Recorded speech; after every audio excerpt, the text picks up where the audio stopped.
2012 lalu, Dishub Kota Sukabumi hanya memiliki 5 titik CCTV saja. Namun pada 2014, Dishub menambah 17 titik lagi CCTV untuk memudahkan petugas baik Dishub maupun kepolisian saat mengatur jalan raya.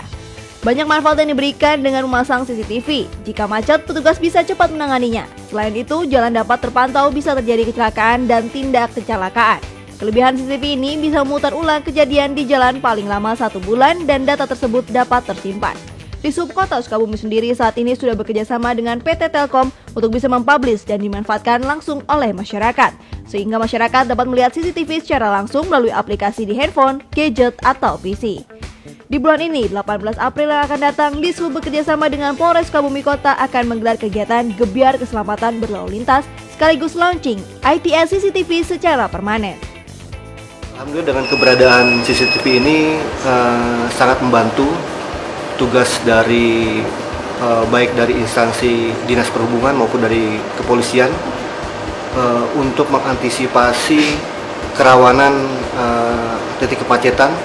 Jadi manakala suatu ruas jalan mengalami suatu krodit kemacetan ataupun gangguan apa saja, kita dari para admin langsung menginformasikan kepada petugas di lapangan sehingga bisa langsung tertangani permasalahan di lalu lintas.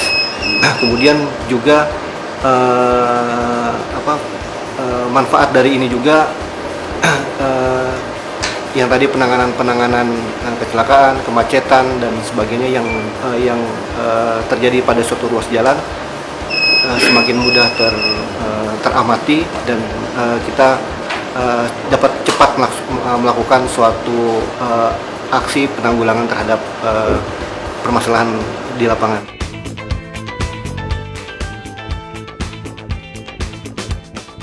Kini Dishub memiliki 4 operator pengendali CCTV dan 2 mekanik. Mereka bertugas sebagai pemantau jalan.